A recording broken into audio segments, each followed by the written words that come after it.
My name is Bailey Parker, and I am the Communications Director here at the South Carolina Department of Consumer Affairs. And hopefully today I can give you some information on how to spot and avoid repair scams of all types. We're going to be going over a lot of different type of repair scams. When we hear the word repair or even fix, that could really apply to a lot of products that we could buy or even just general things. So we're going to go over a lot of things today. Always got to give this disclaimer.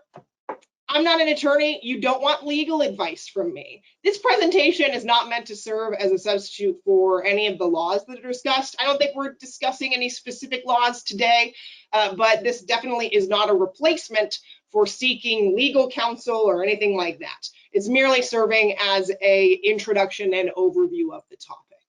All right, so let's get into the meat of the presentation, some common repair scams. We're going to start with credit repair scams. This is a large area. I don't know if you guys, like myself, have seen those signs on the side of the road that say, bad credit, we can fix it, with a random phone number. I know I've seen a number of those, and I know our attorneys would say, if you see those signs, pick them up and report that number to us so we can make sure that they're licensed. It's always important to make sure your credit counselor is licensed with us, right? There's certain laws that have to be followed, including fees. There's a cap on fees for credit counselors. We want to make sure that they're doing what they're supposed to be doing. If they're a scammer, they're going to give you a couple of promises here. So they're going to promise you a new credit identity. They're going to say, don't even worry about it. We're not going to fix your credit. We're going to completely blank slate it. We're going to get rid of all of the bad information and give you a completely new credit identity. What this means is they're most likely stealing somebody else's identity, either a child's identity because they don't have a credit history, or a senior citizen's identity who isn't using their credit report often, or even a deceased individual's credit identity, so their social security number, and selling it through this process. So if anyone says they can give you a new credit identity, it is 99.999, 100%, it's a scam. They're going to give you a timeline. They're going to say, we're going to get you better credit in 90 days. That is so tempting, right? Because everybody wants a better credit score. Everybody wants to get that score up because it means down the line you'll get better offerings when it comes to interest rates and loans. So we want to better our credit score. I'm just here to say I've given enough presentations about credit reports and scores, and I know enough about it that 90 days is not going to completely change your credit life as much as I wish it did. It's going to be a long haul. It could take years to really build your credit because there's really only certain things you can do to improve that credit score.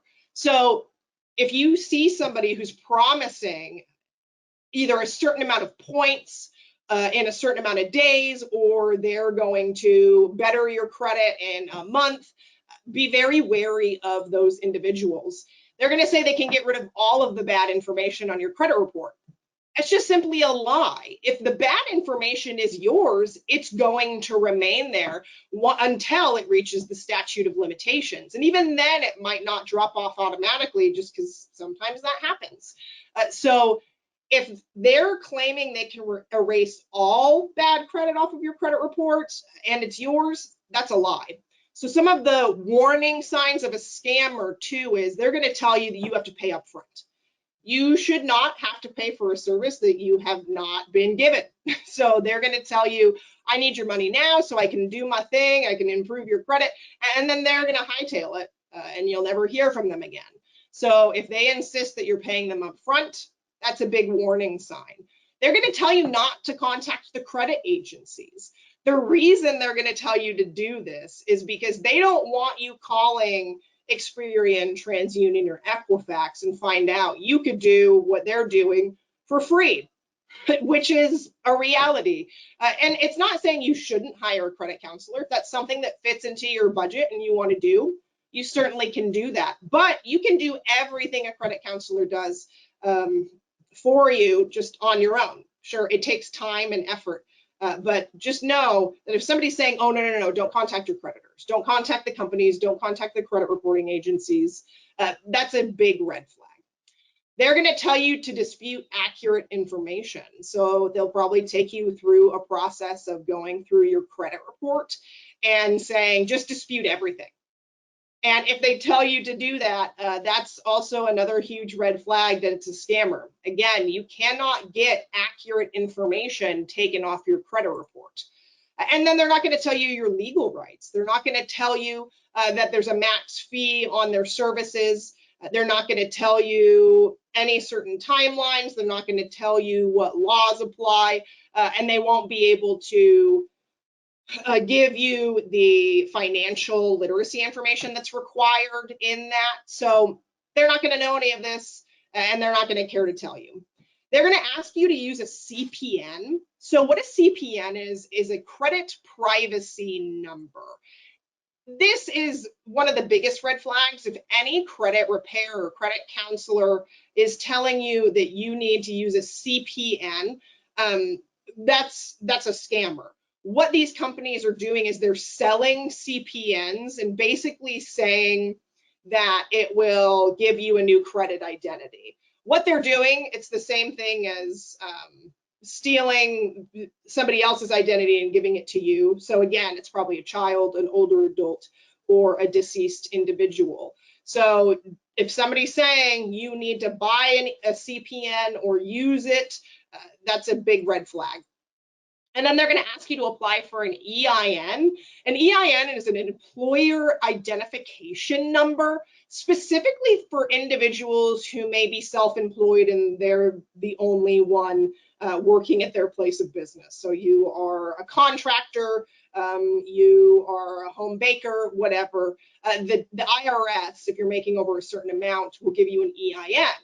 If a credit counselor is asking you to apply for one, no, you don't want to do that unless there's some reason that you should be applying for one, like you own your own small business and you're the sole proprietor. You shouldn't be applying for an EIN, sorry. So I mentioned this a couple of times. You want to make sure a credit counselor is licensed. You can do that by going to our website, consumer.sc.gov. And you'll go to the licensee lookup page and click on credit counselors. What this is going to do is open up an Excel spreadsheet that you can then search for the name or company of a person that is a credit counselor. You always want to make sure they're licensed. I know I've heard it in person a couple of times of, oh, no, you don't need to be licensed. Yes, you do. You should be licensed. Going on to home repair scams now. I think this is probably what people think of the most commonly. If I was going to ask you, what do you think? What's the first thing that comes to mind when you think of repair scams?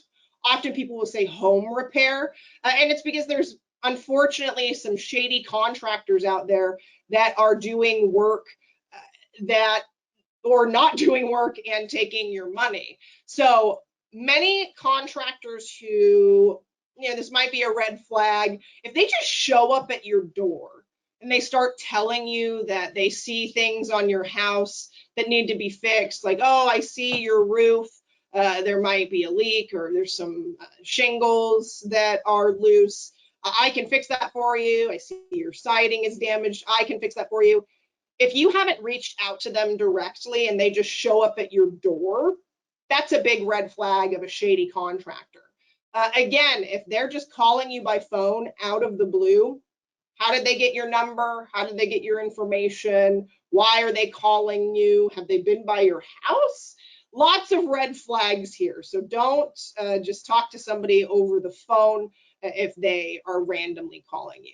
And they may even send you items in the mail, giving you some sort of deal on replacing your roof. Any type of improvement on your home, they're going to claim. Now, this does not in any way, shape, or form cover all red flags of these scams, but these are some of the big ones here. So just be wary of that. And here's how it usually works. So they're going to come to your door by mail or call you on the phone, and they're going to offer you a discounted deal, claiming they have leftover materials from another job. So they'll say, oh yeah, I was working on installing a fence in the neighborhood over that way, and I got some extra materials, and I see you don't have a fence. So would you be interested in having a fence put up at discount because I've got all this extra material? They're going to pressure you to act quickly. This is a red flag of almost every scam.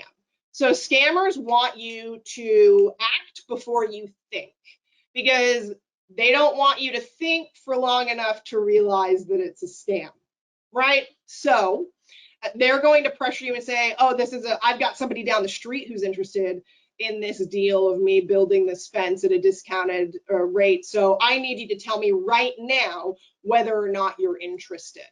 Even there are a lot of pushy salespeople out there that are legitimate salespeople, but that's just a red flag in general of a business. If they're pressuring you to make a decision without giving you a period of time to think, that might not be a business you want to work with anyway.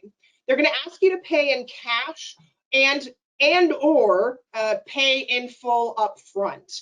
You do not have to pay for a service upfront. You don't. Some of these contractors or even just general repair people will say, well, I need you to pay in cash upfront because I need to go buy materials. Now, it is normal to potentially be asked to pay for cost of materials and then finish paying once the job is done. But if anyone is asking you to pay in full upfront, especially if they're asking you to pay in cash or like cryptocurrency, gift cards, wire transfers, all huge red flags there. What happens next is most likely the contractor is going to run off with the money if you pay in cash and never make the repairs. Or if he does come to your home and actually start doing something of some sort, that person's going to do shoddy repairs and potentially make things worse because it was never their intention to actually do work for you. They just wanted the money and then they're going to leave. Or this isn't as common, but it can happen. The contractor is going to promise to get you a loan to help you to afford the improvements. If some random person is offering to get you a loan, you shouldn't talk to that person anymore. A contractor is not a loan servicer. A contractor is not a bank, is not a financial institution who is going to be able to get you a loan. Most likely, they're just looking to get your information so they can steal it and use it for themselves. And sometimes in the contract, you don't realize that the contractor has put a lien on your house to help pay for the repairs. This, again, isn't as common as just the general contractor home repair scam, but it does happen occasionally. So you want to make sure you're going through that contract line by line, reading everything. So that's a part of a what to do. What do you do when you get these solicitations? First, take your time. Just take a step back and think about it. This is the biggest and probably best piece of advice for really any scam situation. Time will give you the ability to think about the request or the item that they're selling. It will give you time to talk to somebody else, a family member, a friend. So take your time, even if they're pushy. I know I'm the type of person that has a hard time saying no. I have a hard time getting out of situations if I need to leave to go somewhere, but somebody's talking to me. I just don't have the heart to say, I'm sorry, I really got to go. I got to go pick up my kids. It's very uncomfortable for me. But time is your friend in this situation. Don't be afraid to say, you know what, no, I need some time, I'll give you a call. And if they want you to wire money, send cash, pay in cryptocurrency, just close the door, hang up the phone, delete the text message, throw away the letter, whatever way they contacted you. This is just the biggest red flag, in my opinion, of a scam, any scam. The reason they want these types of payment is because they're difficult to trace. If you give someone cash, you're not seeing that again. A wire transfer, you're not going to know where that goes. Same thing with cryptocurrency. Gift cards, what they're going to do is they're going to ask you, ask you to load information or money onto that gift card and then scratch off the back and give them the numbers so they can use it. You're not getting that money back. If you need financing for a home repair, use a lender that you trust, or use a bank nearby. Talk to your friends, see who they used, get recommendations. And before starting any repairs, talk to people. If you know somebody down the street who got work done on their home, ask them who they got their work done from. You want to make sure you're dealing with individuals who have actually started and finished work, right? That's the number one complaint we hear from people when we get calls about repair scams or contractor home repair scams is, well, they took my money, they came and put a shovel in the ground, and then they left. And they never finished anything, or they put up half the fence and then they left. So always talk to people that you know and trust to get recommendations, background the business on our website, even just Google reviews, see what's going on there. And if they're a contractor, they're supposed to be licensed, so check that out. Get 3 written estimates.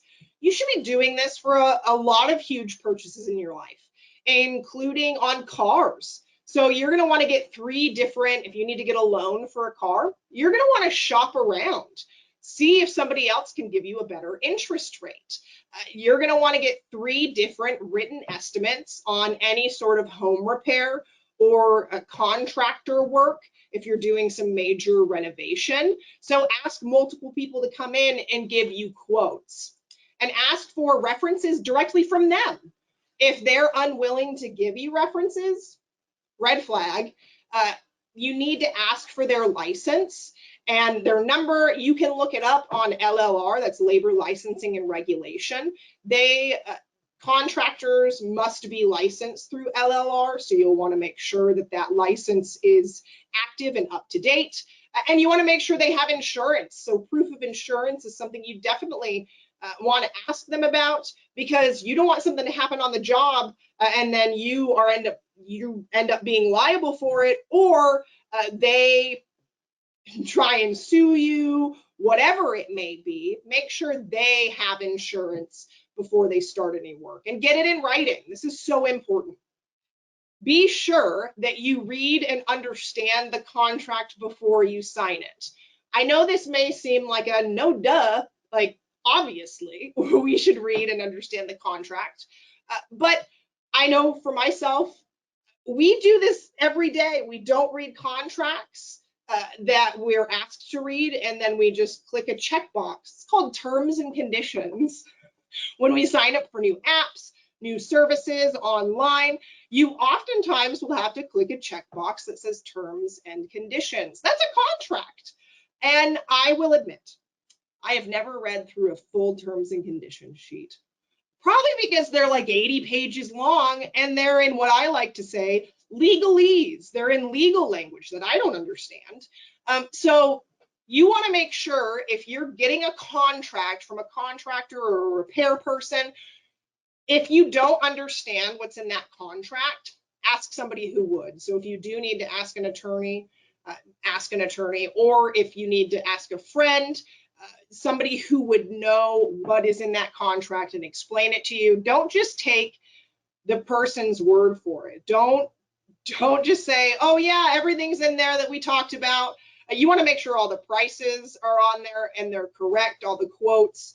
A timeline, you want to make sure there's an estimated timeline, and you want to make sure that everything you expect to see is written in that contract.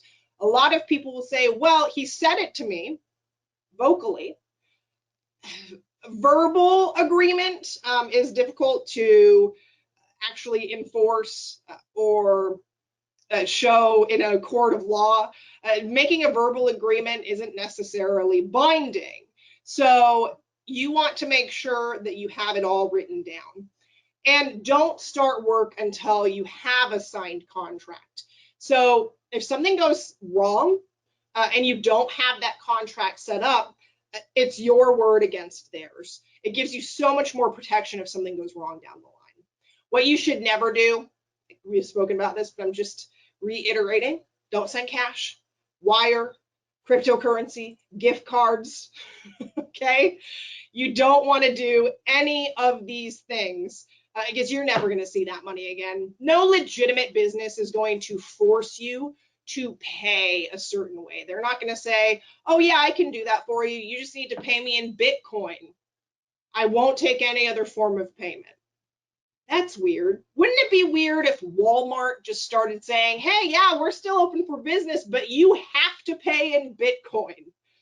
Yeah, businesses aren't going to do that. So you can pay in what way you want to pay. Just don't pay in these forms of payment, okay? Just don't do it. It's not worth it. Tech repair scams. This is one of the more common scams we get reported to us. They can take a lot of different forms, but this is generally how a tech repair scam works. You'll get a phone call or an email or even a text, so some form of contact, maybe not by mail. I don't know if I've seen any by direct mail, but you never know. But they're going to contact you and say something's wrong with your computer or you need to update. They're going to ask you to give them access to your computer. They're going to have a million excuses, a million explanations of why they need to do that. A common one is they'll act like Microsoft, and it may even show up on your caller ID as Microsoft because they're spoofing that number. They're covering their real phone number with Microsoft's number, and it's coming up like that. And they're going to say, hi, we work with Microsoft, and we were making sure everybody had their updates on their computer, and we see that yours hasn't been updated. Let us help you out with that. Let me just get into your computer. I'll tell you how to do it, and I'll do everything you need so we can keep you safe. That's a common one. When you give them access to your computer, that means they have access to everything on the computer, including all of your files. What they could do is they could install malware that gives them access to that data after the fact, or it will steal your usernames and passwords that you have saved in Chrome or Safari, Internet Explorer, whatever you're using. And we, because it's convenient, save our passwords in these things. We don't want to remember the billion passwords. So that malware will steal all of your sensitive information. Or they're going to try and sell you software or repair services because they see something's wrong with your computer, that you have a virus that needs to be fixed. So they're going to try and sell you this service that's worthless and that you could probably get somewhere else for free, have it stand at a local shop. You know, basically these scammers are selling products that either don't exist or are available for free easily. They're going to try and enroll you in basically worthless computer maintenance programs or warranty programs. Computer maintenance saying, oh, it'll scan your computer for viruses, it will keep everything fast, do all of those great things we want our computers to do, or we're going to give you an extended warranty on your computer, laptop, whatever, and then never give you any sort of actual service. They're going to ask you to pay with a credit card or a gift card or cryptocurrency or a wire transfer for fake services. Or if they are legitimate services, you can get them for free somewhere else. So again, scammers love these forms of payment because they can just take the money and run. The reason they ask for credit cards, though, credit cards are probably the safest way to pay for things online, and that's because they have more insurance behind them.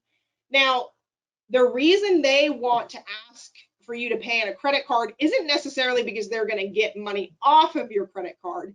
It's because they're going to use your credit card. So they're going to start spending on your credit card as if they were you. So, and scammers, okay, what they'll do is they'll get a credit card number from somebody and they'll use it until they can't. So sometimes it'll be one use, one and done. Sometimes they won't even be able to use it because there's extra protections on the credit card that somebody set up, or they just use it until they max out the credit card. So be very wary of people who are asking for credit card information through either email, text, or over the phone.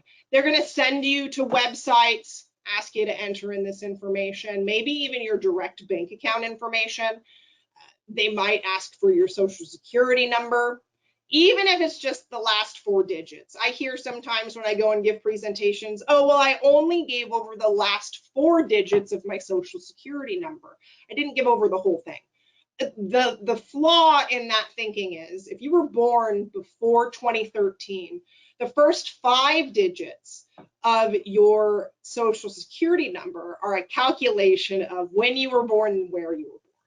So this scammer may already know something about you. They might already know your name, your date of birth, where you were born because of the internet. We put so much information on the internet, Facebook, Instagram, social media, phone books are all over the internet now. My 90-year-old grandma who's never used the internet, if you Google her name, her information comes up, her, her home address, her phone number, and her name. So don't think, oh, well, I just never use the internet, or I don't have social media, I don't have to worry. No, that's not necessarily the case. So just be careful. Even those last 4 digits, they may just be looking for the last 4 digits because they already have the first 5. That's called spear phishing. Spear as in they're directing something right at you and looking for something specific because they already know something else. Here's an example of a tech support scam. So this could be a pop-up on a website. Usually it's when you're on unprotected websites, unsecure websites, but these can pop up really anywhere where it says suspicious activity found. They're going to tell you to call a phone number and you need to do X, Y, and Z in order to get rid of that activity. This is one of those scare tactics. They want you to do this immediately. So they want you to do it without thinking. They're trying to scare you into not thinking and calling because it says on the right there, the following information is at risk. Credit card information, Facebook chat history, login information, webcam images, all of these very sensitive pieces of information they're claiming are suddenly going to be out there. So you get scared, don't think about it, and call this number. That's what the scammers want you to do. Here's another one. This is another pop-up. And know that these pop-ups may be very difficult to click out of. You can click off of it and it won't go away. You can click the X and it won't go away. Sometimes there isn't an X because it has a timer on it and you need to wait 30 seconds before the X even shows up to get out of it. So just know that if something like this pops up, if there was something wrong with your computer, you most likely wouldn't get an alert like this. And you're certainly not going to get an alert on the web. You're not going to get an alert through text message, things like that. So just know that going forward. Even trying to sell some sort of repair. So phony tech websites, they look pretty legitimate. I mean, this website looks pretty real. And what they're going to do is they're just going to steal your information and you're never going to hear from them again. So just know it's really easy to create a good looking website these days.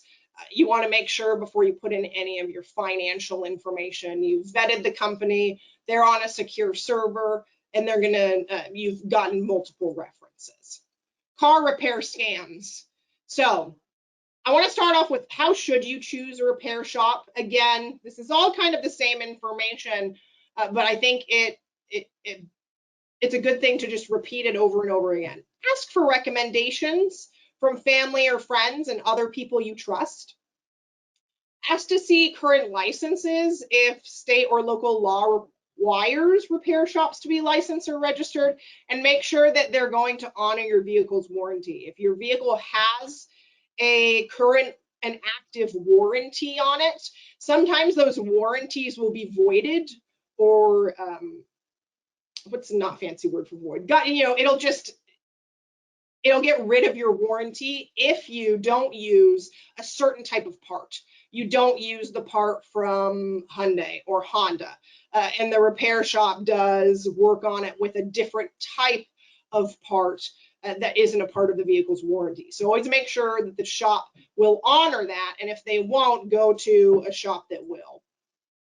So charges. Some people will ask us, how do repair companies choose what they charge? This is another time where you need to get multiple quotes before you arrange to have any work done.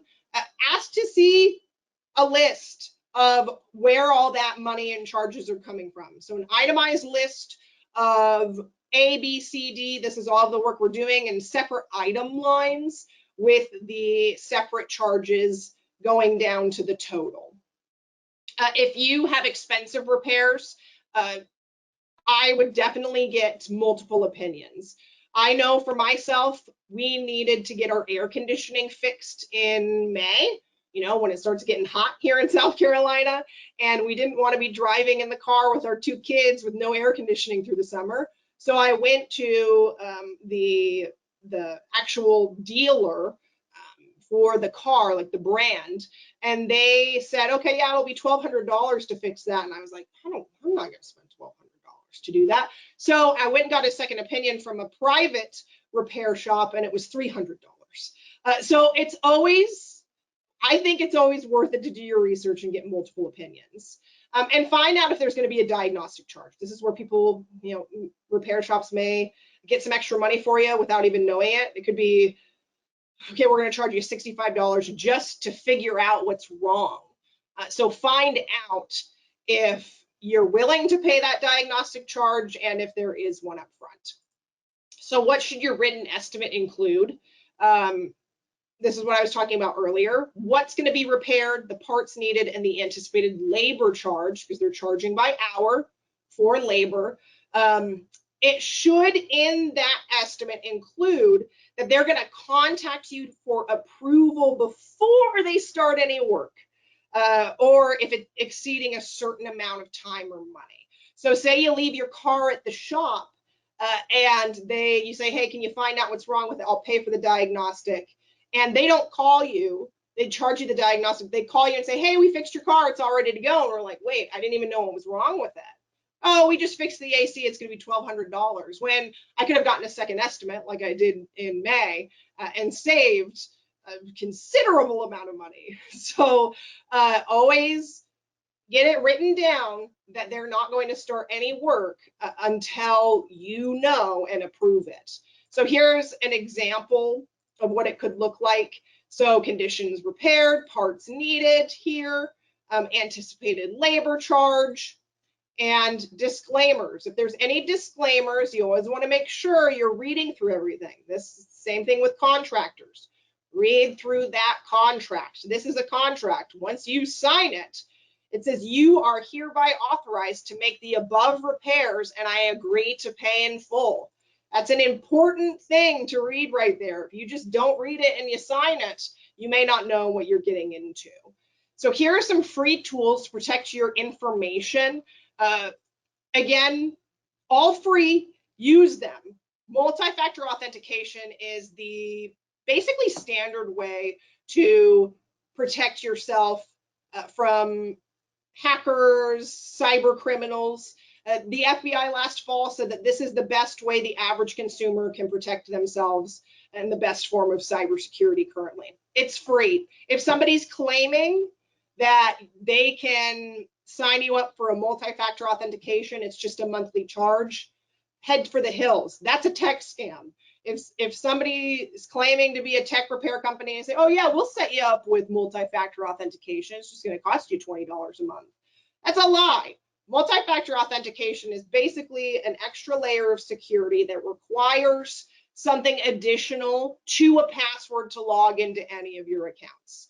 So it could be 2 different things. It's either something you have, so a passcode that you get through an app, or a security key. I know for state government, we have to have a multi-factor authentication every time we log into our accounts. So when I log in the morning, I use my password and then I get a text or a call. And then I can enter in that code, or it will log me in because I answered the phone. Or it's something you are. So something on your physical body, your fingerprint, your eyes, your face, that facial recognition that Apple has, or maybe other companies have. I only have an iPhone. But if that's on your phone, that's a type of multi-factor authentication. So this is kind of the visual version of it. So this is something you know. It's your password, your security question, or your PIN, and then something you have. So your smartphone, like I get a text when I'm logging in the morning, and it'll send me the code. That's something I have. Or there's some things called hardware tokens. I know my husband has a smart card for his job that he has to put into his computer to access it. Or in order to access my personal phone, I have to put in my password and then it will scan my face too. Use this, it's free. Almost every website has this now. All social media platforms have it. If your financial institution, your bank, or your credit union does not offer multi-factor authentication as a standard for doing online banking, whether it's on your phone or your computer, you might want to consider going to another bank. And I'm being serious. If they are not up to date on this type of cybersecurity, you should be afraid that they could be hacked. You want to monitor your financial accounts. Set up those account alerts. So some spending thresholds for your financial accounts. That tech support scammer I talked about earlier that stole your credit card information, if you had a spending threshold on your financial account, you might have been able to catch once they went on a spending spree. I know for one of my credit cards, every time a purchase is made, I get a text about it saying, this was how much money was spent. Was this you? Yes, it was. Or no, it wasn't. So set up these account alerts. They're free. Set up the account alerts if somebody logs in from an unknown device. So there's been a new login. I know I've gotten that. Say I get a new phone and I log into Facebook for the first time. Facebook is going to send me a notification saying somebody logged in on a new device. Set those up. And that, is this you? This can apply to credit cards, logins, whatever. It'll say, hey, is this you? Did you spend this money here? Use it, they're free. And credit report changes. Credit card companies are offering this, banks are offering this. They'll send you emails or texts saying your credit report has changed in the last month. Look at what's changed, and then you can see, wait, somebody applied for a loan in my name, or somebody applied for 6 credit cards in my name. This is a great way to find out that information. And how do you look at your credit report? Annualcreditreport.com. This is the only place authorized by federal law to give you your credit report for free, no strings attached. So do this at least once a year if you haven't. All right, we're at the very end here. We hope to see you next month, all of next month, for Cybersecurity Awareness Month. And thanks for hanging around today. And we will see you all next week. Bye.